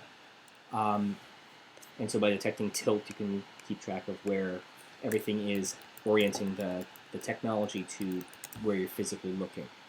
Um, could tie in then to the use of Bluetooth, which your mobile device can, if it's Bluetooth LT, low energy, Bluetooth LE, or Bluetooth 4.0, that's the current version of Bluetooth. Most modern phones have it. If it's earlier than like 2013, 2012, it may not have it. It may have Bluetooth 2.1. 2013. But if you have Bluetooth Low Energy, you can detect other Bluetooth devices and have a relative strength of how far away they are. So there's these things called iBeacons, which are basically little Bluetooth devices floating around in your stacks, theoretically. Sorry, I'm getting up in your space. I don't want to tilt this because of the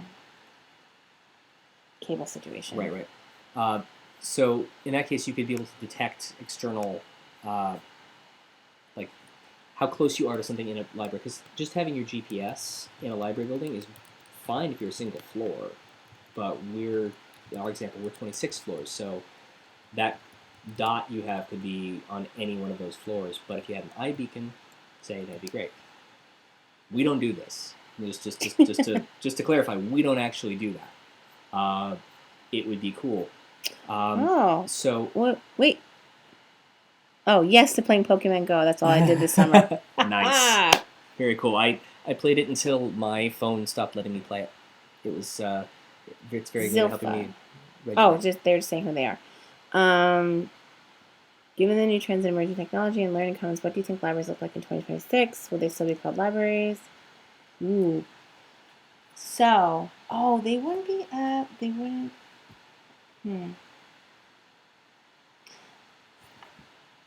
NEASC. Oh. Like, oh. Well, the way libraries are being discussed by our accrediting agencies are already changing. And I'm only going to mention this because you guys don't need to worry about NEASC unless you're in New England. I mean, really, it's the New England Association of Schools and Colleges, NEASC. What's up right now, our video? Yeah, it's us. Okay, well, I'll do that in a second. Okay.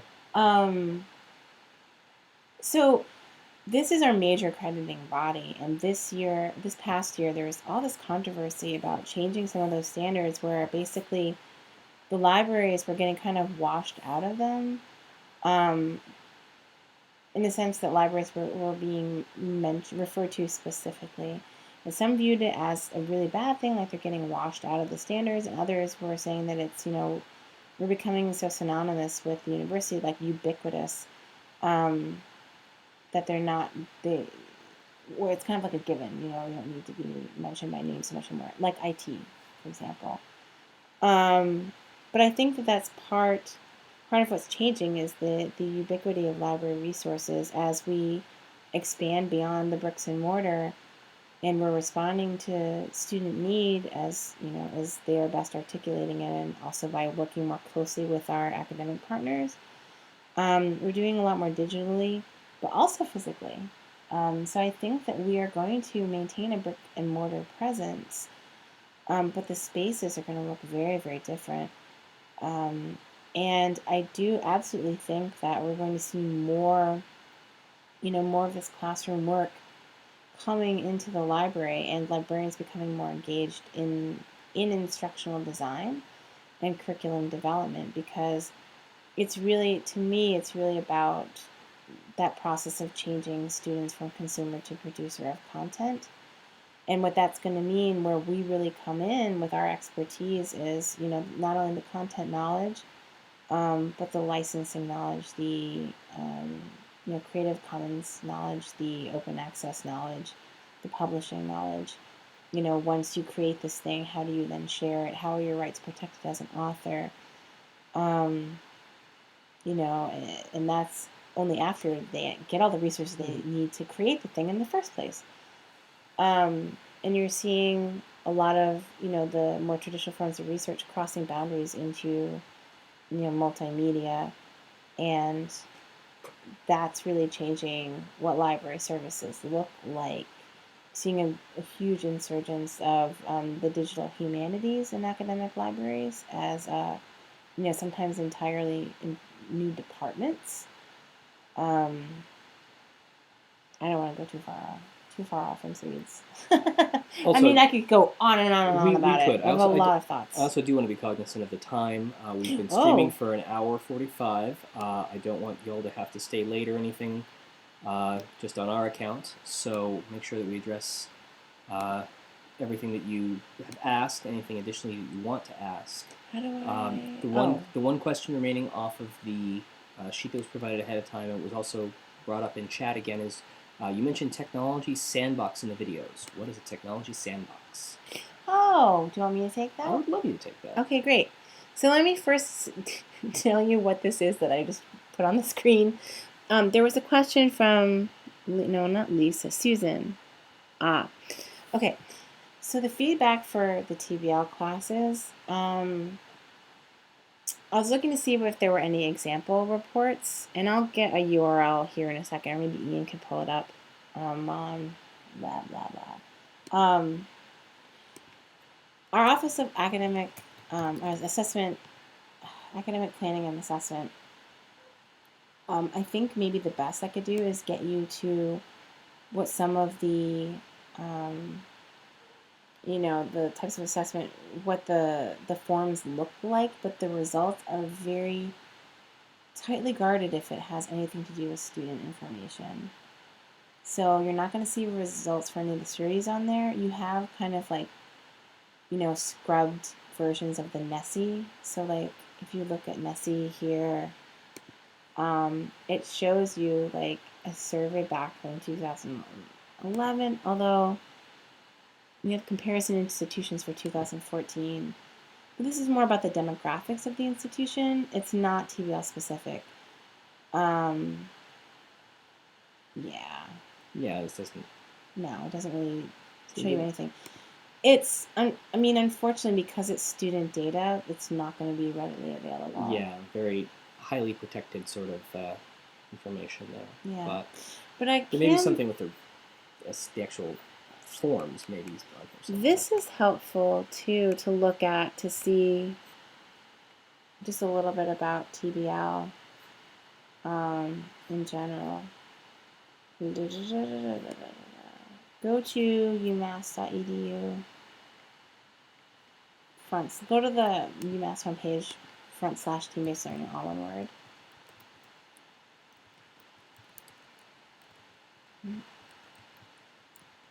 Yeah.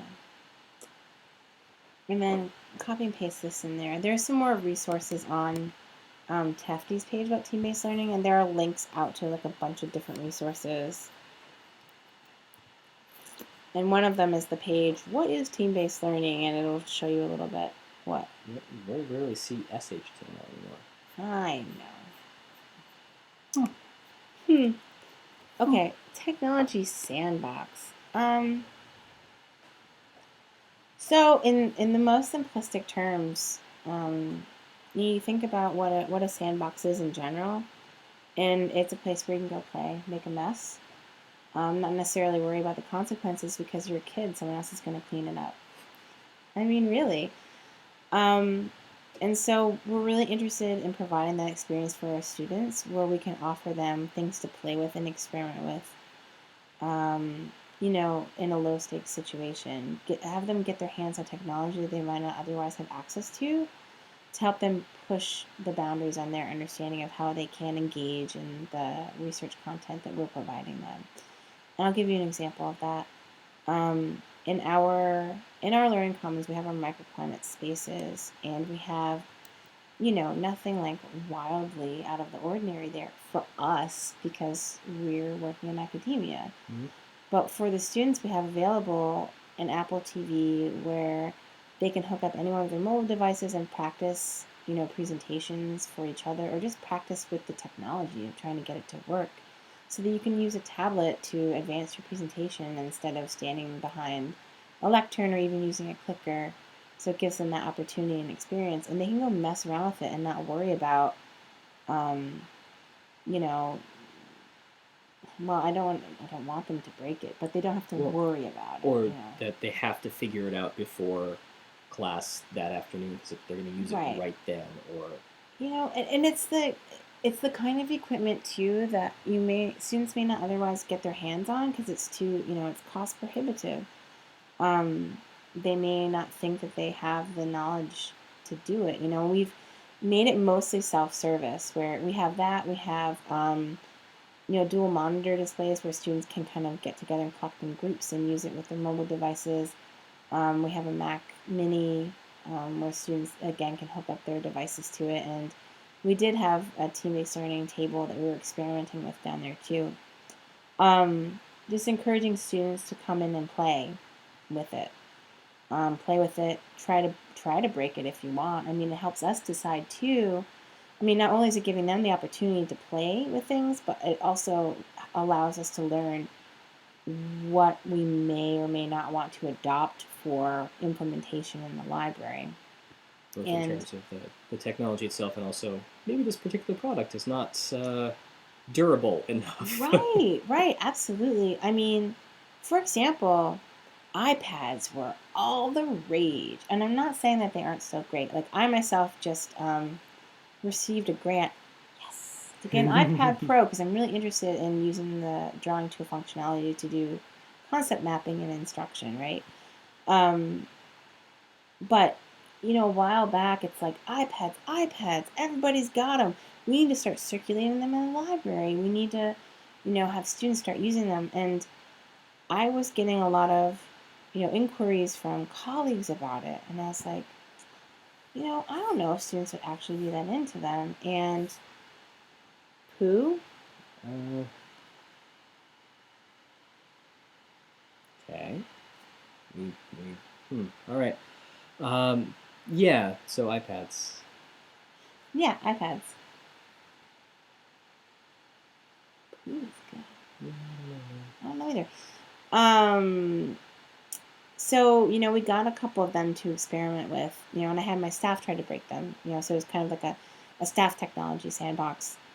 And we've decided not to adopt them over time based on, our usage. And if you can get the funding for that space, sometimes you can use grants to do it. Sometimes you can get companies to donate because there's the possibility that if a company donates equipment and you get to try it out, they might get a purchase out of it.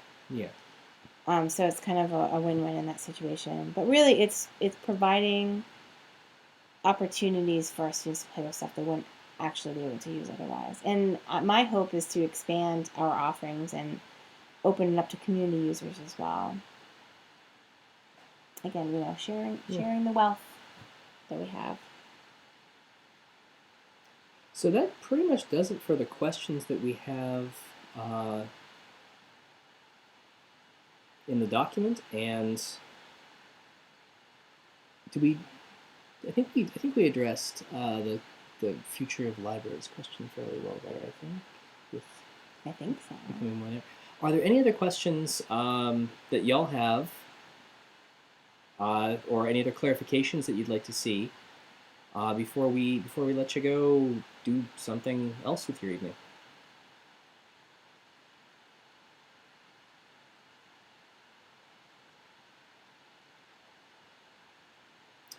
Okay, I figured. I thought I think we can so. probably.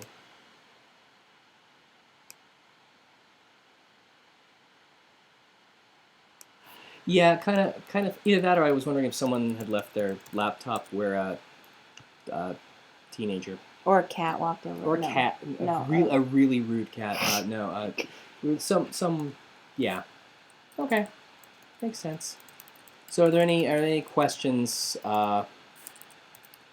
from students in this course who would like to further anything, or are we all good? give it the requisite several seconds of delay time, and yeah, just in the meantime, I can look back and forth.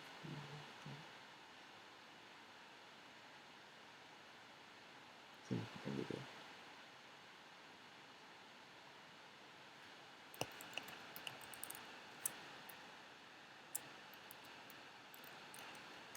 All right, looks like we are all good. Yes, of course. Of course, if there are additional questions, we'll be happy to answer them via email. I wouldn't mind setting up another one of these sessions, but I imagine that might be a little bit of overkill for y'all. But yeah, just follow up with us and with Evelyn, and we'll answer anything additional that you may have. We can also send along some links for various things that we mentioned. So. Oh, sorry. Somebody asked us how is the Learning Commons evaluated amongst all the thank yous, and I was like, wait, there's this 127-page report. I'm presenting about assessment methods for the Learning Commons app. Oh, hey, here, let me show you. Maybe they can look at the abstract for writing a paper about it. Great. So that's quick. Yeah. Sorry. I know we're trying to sign off. We're 4 minutes. Okay. We'll keep it under 2 hours. Okay.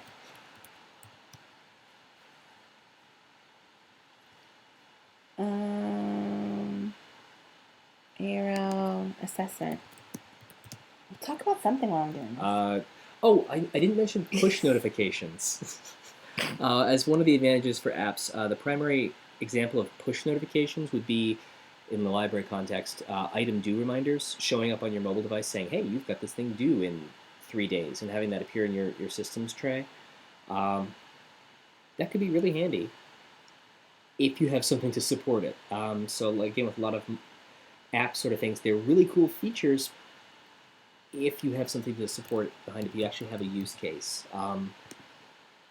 I'd love to see more of that sort of stuff going out there in the world, but generally speaking, you just want to make sure that your website content is available on any kind of device. So,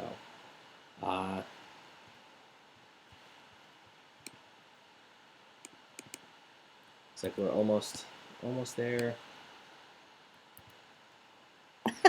It's so tiny. It is very tiny, but we can crank that up and then switch over. Okay. Great. What is HTML? Oh, stop. Sorry. It's so unprofessional of me. Oh, they can't? Oh my god, I forgot. Over here. I know. Yeah, this is weird, huh? Yeah. Anyway, so somebody asked about Learning Commons assessment. The Association of Research Libraries has an assessment conference next week in Arlington, Virginia, and they're presenting a short paper, co-authoring with one of my colleagues about assessing an aging Learning Commons. Keep an eye out for the abstracts. It would be, I think, much more fruitful for you to read our short paper, which is only like 3,000 words, as opposed to the 127-page report. Though if you want it, I would gladly share it with you somehow, Dropbox or something. That discusses multiple assessment methods for the Learning Commons. All right. Well, I think we're going to call it a night. Thank you so much for letting us speak with you, for letting us ramble on as long as we did. I do have a tendency to draw things out a little bit, so sorry. Have a great rest of your evening, and take care.